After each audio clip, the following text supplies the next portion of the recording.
Kube batonkasha. Coco! Hallo man. Coco! Hi. Yes, Yes. say.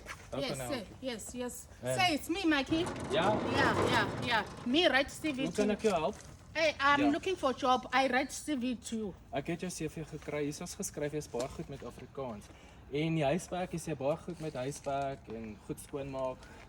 Huh? Ja. Why is it Afrikaans? Jy het hier geskryf jy's goed met Afrikaans. No, I just want job. I don't want to kuluma. What? I want to clean your children, iron your wife, everything. Okay, wag gaga. Ek verstaan, maar hoekom het jy hier geskryf jy's baie goed met Afrikaans, maar jy kan nie Afrikaans praat nie. Ek verstaan nie. No, Afrikaans. You see, you kuluma, I do the job, everything. I do everything. Okay. Hey. Ja. Yeah. So jy kan in die huis werk, jy kan goed skoonmaak en jy's goed met kook? Kan jy kook? No, not correct.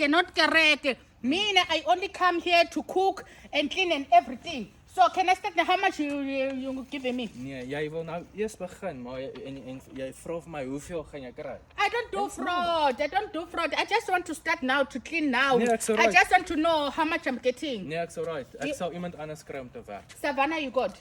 Nee, ek het niks gesê van Savannah nie. Ek het gesê ek sal iemand anders vra om Lalela te mlungu, werk. angifuni Savannah before ngikala. Ngifuni Savannah ngiyobe ngathi Savannah, ngifuni Savannah before ngikala. Nee, ek gaan iemand anders aanstel want jy kan nie Afrikaans, jy het alles hierso, jy lieg hierso op jou CV. En jy praat nie die waarheid. Jy sê hierso jy praat Afrikaans en jy praat nie Afrikaans. So mlungu ngiyacela, ngicela mkashe mlungu. Ek gaan iemand anders kry wat kan werk en sal werk. Asseblief. Right.